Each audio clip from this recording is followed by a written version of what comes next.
You were driving. We've crashed. Crash landed. Crash landed. Oh, look. Woohoo! Yeah! See you later, world. I have landed successfully on the space. Hey! Oh man! I just floated off it. I didn't want to. Man, the gravity.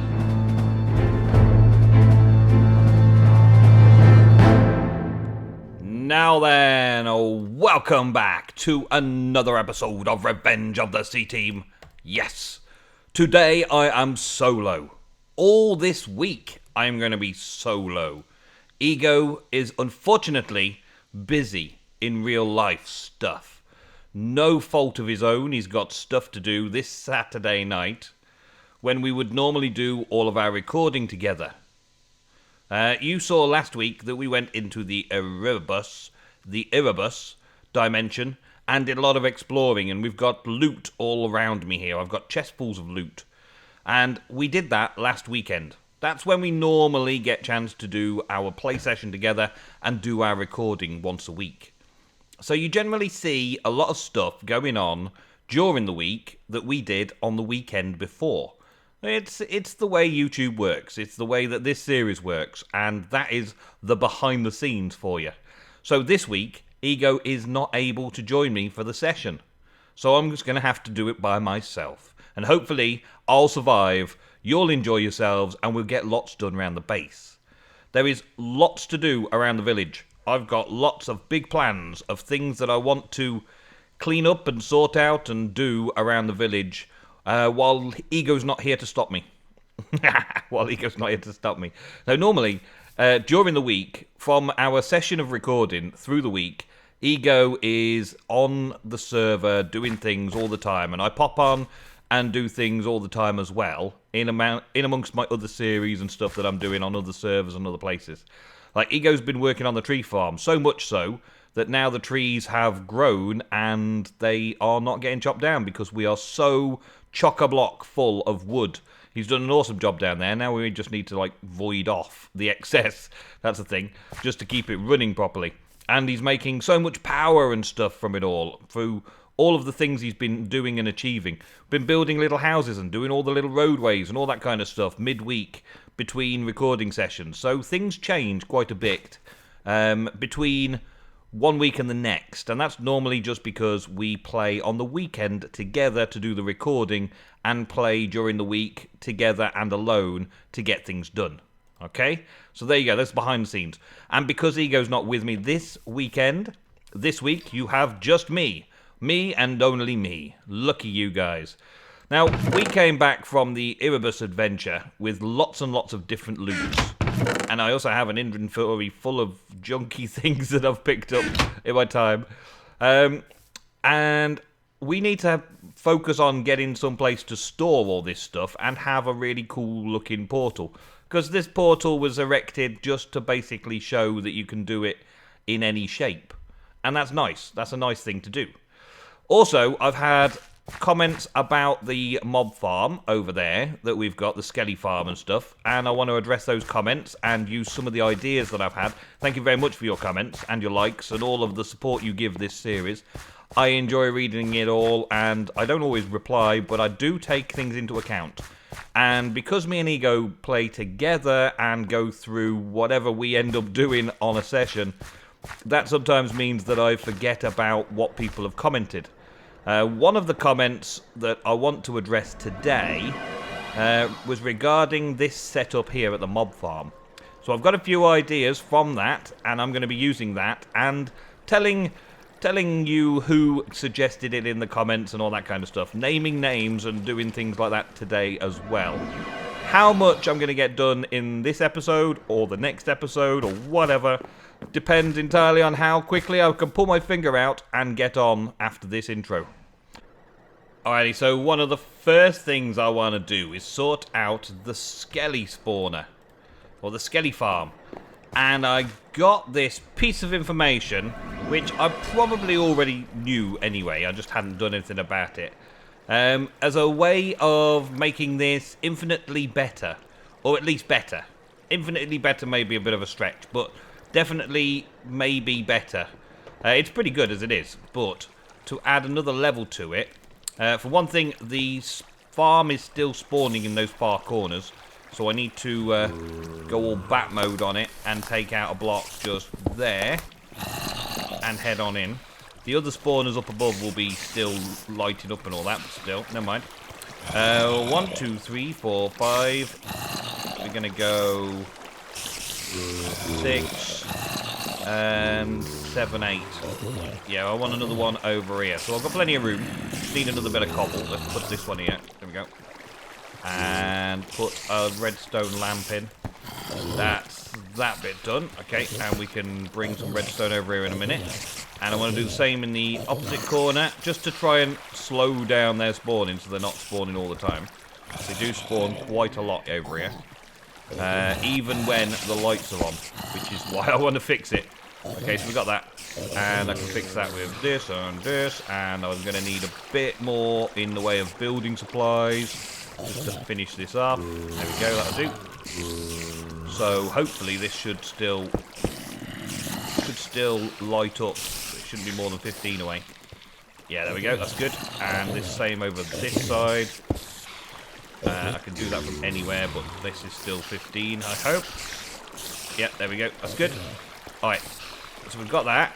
That should stop all the skellies from spawning in the manner in which I don't want them to. When I don't want them to, when this switch is flicked. There we go, that should be plenty of light in there now to stop them. And shut them up and let me get on with the work in here that I want to do. So, let's go back into my mode, otherwise I'll get shot by skeletons as a bat, and I don't want that. And just clean these out quickly. And what do we got? We've got some stuff already, picking up loads of loot. The loot drops are important, yes, we like the loot drops, we like the loot. And I like, again, top hats and things like that as well. Oh, some fancy new swords. What's a fancy new sword? A draconic blade. Oh, we had one of those already, but that's nice to have another one. And a glacial blade. Nice. Okay. And yeah, the rest of it's probably just trash, so I'll just get rid of that. We don't really want all of this non-enchanted stuff. Unbreaking 2 tunic, we don't really want that. Or the bones or the arrows anymore. We're good. And the dark preacher can go in with all the many others. Okay. I've got a pair of trousers, pants, leather boots on me. Alright, so the idea is that instead of having blocks here, I have blood altars. Now, the only consideration I've got here is the size of placement, that I don't know if they're going to be too big. I can still walk across, so that's okay. At least they're not spawning while I'm setting it up. Let's just mix it all up like this. There's also a bit of a graphical glitch where they're overlapping, but oh well, it could be worse, couldn't it? Could be worse. Yeah, there we go. And I'll just do all 10 of these. Now I know the spawning's not happening around me. It does look quite cool. It does look quite cool. But in theory, the skellies should spawn just the same, land just the same, still not be able to hit us in any more than they could before. And then we run along with a sacrificial blade. Fing. Should be good. And if not, I will sacrifice some of myself to the cause again, I guess. I guess. Put the builder's bag back again. Probably good with that for now. And you should turn into a sacrificial blade anytime now. And a blood moon is rising anytime now. So hurry up, because I want to get inside. Hurry up, I want to get inside. Please hurry up. That one, sacrificial knife. Just to make sure. Oh, it's already topped up, that's good. Okay, we got it. Put that in there. That's good. Alright, and I am already ablaze, so back down again. And let's see if it works. So, I've got the sacrificial knife on me. The sacrificial dagger should, in theory, allow all these mobs to die in one hit. So we're not using durability of anything up. And we'll soon be able to test, because that worked perfectly in there. Okay, so, can I fly up here and still hit them? Yes, I can. One hit. One hit, one hit, one hit, one hit. Oh, yes. One hit, one kill. One hit, one kill, so from full heart down to nothing, because they are all one hit thanks to the sacrificial dagger. Alright. that is that bit done. Thank you very much, Daniel. Daniel? Sounds like Daniel, but it could be Dangel. Not sure. I will put your name up on the wall just here. There we go, Dangel Vascanda. Thank you very much for the idea. I should have thought of it myself, really. I've thought of it before myself. I've had it on Agrarian Skies too. I've done it like this. And the blood altars will fill up, but it doesn't really matter. But it's single hits for everything. Everything dies with a single hit. And no durability usage on the sacrificial dagger. It's still a blood red moon. Everything's gone blood red. The next thing I want to do is worry about these mob drops that are coming out, because I don't really want all these mob drops. We've got loads of arrows and bones, and we've got loads of these different bows that have got some enchantments on, and plenty of these heads. So I would like to figure a way of doing that. And I figure a vacuum hopper at the back there would probably do the job. So this is now where that dagger lives for me and Ego to use whenever we want the XP. And speaking of XP, I've already got 30 levels. Let's just see what we get with a book, because I like using up my levels on books. Boom. Overclock 3. No idea what overclock does. If you know, tell me in the comments down below. Right, next. Okay, so I believe vacuum hoppers have a 3-block pull radius, I think. I think they do. So what I'm going to do is do 2 from each end there, and then 1 in the middle. Oh, come on. Of course, I can't do 1 in the middle because it's a 10, and that takes it down. There's not even numbers, so it's 3, and then 2 more there, and then 2 more there. Oh, well. I just don't want it to suck up XP. That's the other thing that I don't want it to do. So I don't know how to turn off the XP sucking up of the mob farm, as it were. Let's try it. Let's try it with 3 gap on the end there, like that, and let's try it with 3 gap on this end here, like that, and see where that leads us. Because then there's 2 in between, so it looks more symmetrical, and it's more pleasing to my eye. So we're going to have a chest on the back of each, like that, and I'm going to need to knock that block out above them. Hopefully nothing falls through. No, nothing falls through. That's good. Yeah, like that. That could also be a good place for a light source. So let's just quickly add a light source in there. Stone, that'll do nicely. Put the torch up there out the way. That'll keep it nicely lit behind there. And so then things from the vacuum hopper should go into the backside output. Yeah. So that's put that cobblestone in there. That's good. And this one is going to be the same. Backside output. There we go. And if I don't give an output for the XP, then it won't go anywhere. So therefore it'll just sit in there, won't it? And once it's full, once its tank's full, it shouldn't be able to draw anything else. In theory. Okay. And then I want a transfer node out of the chest, because transfer nodes are pretty slow most of the time. Most of the time. So I want a transfer node out of the chest. Thank you very much for not throwing the next one in my inventory tweaks. And then use transfer nodes just to move things around from there. So if I just come along here, it's going to find 2 spaces to potentially move to then, isn't it? So yeah, we're not going to do that. We're going to come down this way. So I'm going to have to do it on my way out. Okay, so we'll block this off first. Block it off. Block this off first. I'm going to give this a quick test run to see if it takes all of the drops from around. So, well, it takes that one for definite. Do you take one from that corner? Do you take it from over there? You seem to be taking it. Do you take it from there? Okay, let me take this top bit off. There we go. Right, do you take drops from this far corner? Yes, you do. You beauty. Okay, so that's good. I like that. So that means it should do the same from the other corner as well. Do you? Yes, you do. You beauty. Okay, So those 2 hoppers are going to suck in all of the drops. That's good. And then we can make it so that it brings all the drops out this way.